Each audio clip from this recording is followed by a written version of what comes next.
සුබ දවසක්. දැන් ඔබ දන්නවා මේ රටේ එක පුරවැසියෙක්වත් ණයට කෑවේ නැහැ. ණයට ඩීසල් පෙට්‍රල් ගැහුවේ නැහැ. වෙළඳ පොළට ගිහිල්ලා ණයට හාල් ගත්තේ නැහැ. ණයට එළවලු ගත්තේ නැහැ.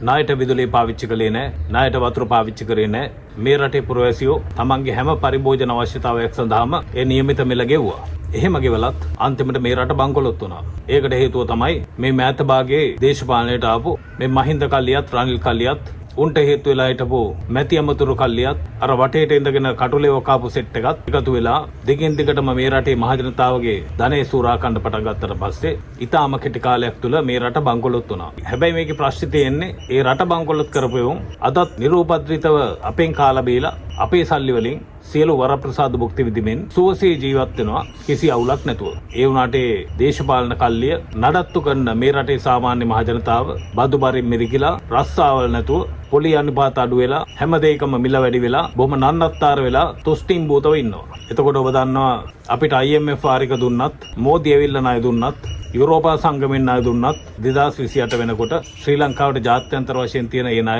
ගෙවන්න පටන් ගන්න සිද්ධ වෙනවා. එතකොට ඔබ දන්නවා මේ රටේ මහජනතාවගේ සල්ලි මේ රටේ මහජනතාවගේ දේපල මහජනතාවගේ වත්කම් අවභාවිතා කළා මංකොල්ල කාලා උපයාගත්ත වත්කම් මේ වෙලාවේ කා සන්තකයේද තියෙන්නේ කියලා. දැන් ලංකාවේ මෙතෙක් පැවතිච්ච නීතිය අනුව අපිට මේ වත්කම් ටික නැවත රිකවර් කරගන්න බැරි වුණේ මේ හොරකම් කරපු දේපල ටික නැවත ආපසු පවරා ගන්න බැරි වුණේ ඒ හොරකම් කරපු එක සන්තකේ මේ වෙලාවේ ඒ වත්කම් නැති හින්දා. දැන් ඔබ දන්නවා ওই බස් එකක පික් පොකට් ගාන එකෙක් ඒ පික් පොකට් ගහපු පර්ස් එක ඒ හොරා ළඟ තියාගන්නේ ඒක වහම පාස් කරනවා ඒ බස් එකේම යන අර හොරාගේ සගේකට.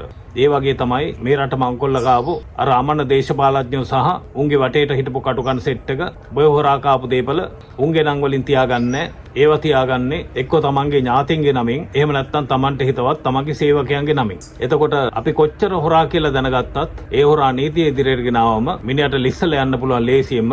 මොකද ඒ කිසිම හොරකම් කරගත්තු දේපලක් තමන්ගේ නමින් නැති නිසා. දැන් ඔබ දන්නවා අර පැන්ඩෝරා පේපර්ස් වලින් පැනමා පේපර්ස් වලින් පැහැදිලිව එළිදරව් වුණා මේ රටෙන් එළියට ගිය ඒ හොරා කාපුවත්කම් කොහෙද තියෙන්නේ කා සන්තකයේද තියෙන්නේ කියලා. නමුත් මෙච්චර කල් ලංකාවට ඒ හොරු ටික නීතිය ඉදිරියට ගේන්න ප්‍රතිපාදන තිබුණත් හොරු අන්තිමට නිදහස් වෙලා ගියා.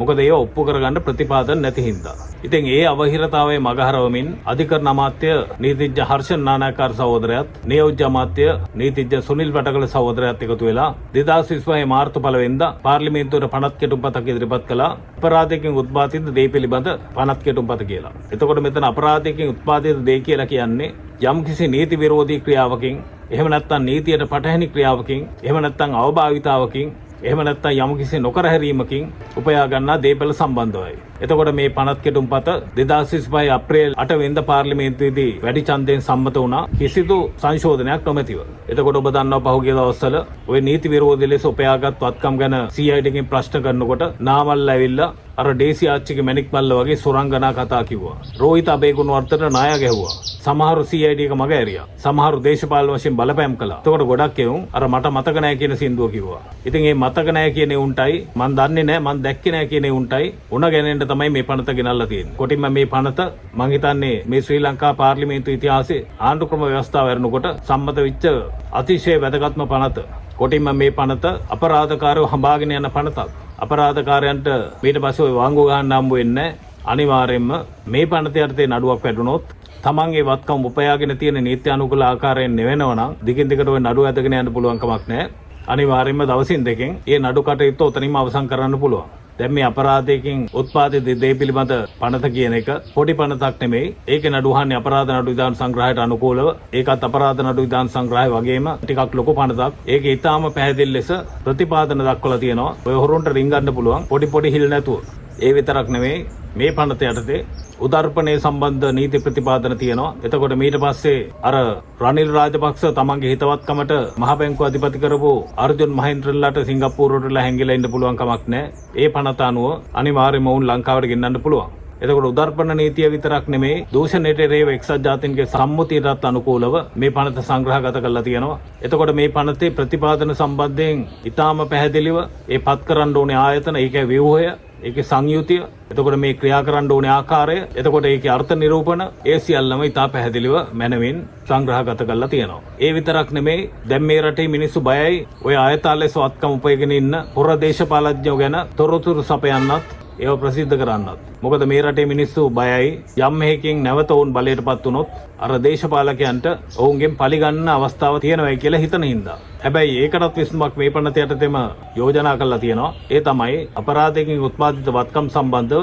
තොරතුරු සපයන්නන්ගේ අයිතිවාසිකම් මේ පනත මගින් ආරක්ෂා කරලා තියෙනවා. එතකොට මේ පනත යටතේ තාමත්ම වැදගත් ප්‍රතිපාදනයේ සඳහන් වෙන්නේ 31 වගන්තිය යටතේ. එතකොට 31 එක 90 වගන්තිය යටතේ පූර්ව නිගමනයක් සඳහන් වෙනවා. දැන් ඔබ දන්නවා පූර්ව නිගමන කියන්නේ මොනවද කියලා? ඒවට නීති ඉංග්‍රීසියෙන් කියනවා ප්‍රිසම්ප්ෂන්ස් කියලා. දැන් උදාහරණයක් විදිහට කිව්වොත් අවුරුදු 8කට අඩු දරුවෙකුට අපරාධයක් කරන්න බෑ කියලා නීතිය සලකනවා. ඒ කියන්නේ අත් වශයෙන්ම යම්කිසි දරුවෙක් අවුරුදු 8කට අඩු නම් ඒ දරුවගේ අතින් අපරාධයක් සිද්ධ වෙලා තිබුණා වුණත් නීතියෙන් ඒ දරුවා මත වර්ධකාරීත්වය ආරෝපණය කරන්නේ. ඒකට හේතුව තමයි අර නීතිය පිළිගත් පූර්ව නිගමනය. ඉතින් ඒ වගේම තවත් මම උදාහරණයක් දෙන්න කැමතියි. නීතියේ තවත් ප්‍රිසම්ප්ෂන් එකක් තියෙනවා, පූර්ව නිගමනයක් තියෙනවා. අවුරුදු 12කට අඩු තැනැත්තෙකුට ස්ත්‍රී දූෂණයක් සිදු කළ නොහැකි බවට.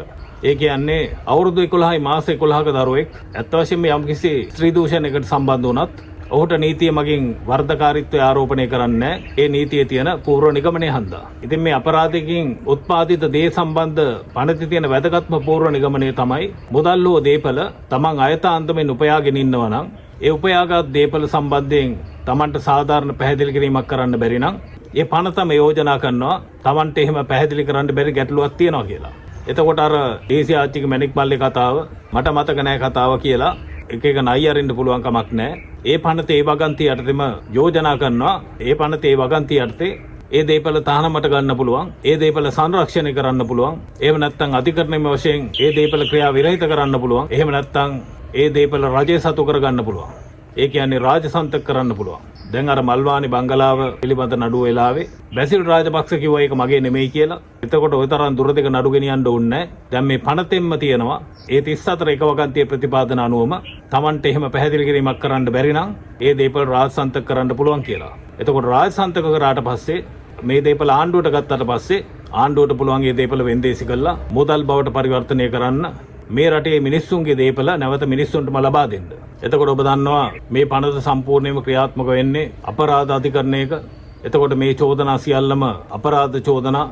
එතකොට ඔබ දන්නවා මේ චෝදනා ඔප්පු කිරීමේ භාරයන් දෙකක් තියෙනවා. ඒවට ඉංග්‍රීසියෙන් කියනවා burden of proof කියලා.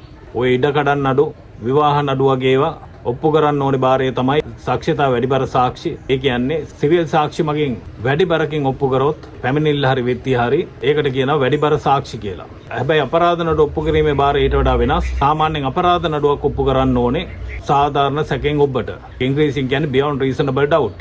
අපරාධ නඩුවක ඔප්පු කිරීමේ භාරය කියලා කියන්නේ චෝදිතයා විසින් ඒ අපරාධය කළ බවට 100%ක්ම ඔප්පු වෙලා නැත්නම් අපරාධ අධිකරණයක් විසින් ඒ චෝදිතයා වර්ධකරු කරන්නේ නැහැ. මෙච්චර කල් තිබිච්ච ප්‍රතිපාදන අනුව අපරාධ නඩුව සාධාරණ සැකෙන් ඔබට ඔප්පු කරන්න බැරි වුණොත් ඒ චෝදිතයන්ට ලේසියෙන් ගැලවිලා යන්න හැකියාව ලැබුණා. හැබැයි මේ පනතේ 34 වගන්තිය යටතේ ඒ තත්ත්වය වෙනස් වෙලා තියෙනවා. එතකොට මේ පනත යටතේ මේ අපරාධයකින් උත්පාදිත දේපල සම්බන්ධව යම් කිසි පුද්ගලයෙක් පැමිණිල්ලක් ඉදිරිපත් කළොත් ඒ චෝදනාවට ලක්වෙච්ච පුද්ගලයාට සිද්ධ වෙනවා ඒ දේපල තමන්ගේ බව ඔප්පු කරන්න, ඒ දේපල තමන්ට ලැබිච්ච ආකාරය ඔප්පු කරන්න. හැබැයි මේ පනතේදී ඒ ඔප්පු කිරීමේ භාරය වෙනස් වෙනවා. චෝදිතයා ඒක ඔප්පු කරන්න ඕනේ සාධාරණ සැකයෙන් ඔබට නෙවෙයි වැඩිබර සාක්ෂි මත. එතකොට මේ වගේ චෝදනාවට ලක්වන පුද්ගලයෙකුට එහෙම වැඩිබර සාක්ෂි මත තමන්ට ඒ දේපල ලැබිච්ච ආකාරය, තමන් ඒ වත්කම් උපයාගත් ආකාරය හෙළිදරව් කරන්න බැරි වුණොත් 34 වගන්තිය යටතේ මේ පනතෙන් මේ යෝජනා කරනවා නැවතත් ඒ දේපල ආණ්ඩුවට තහනමට ගන්න පුළුවන්. ඒ දේපල සංරක්ෂණය කරන්න පුළුවන්. ඒ දේපල රජය සතු කරගන්න පුළුවන්. ඒ කියන්නේ රාජසන්තක කරන්න පුළුවන්.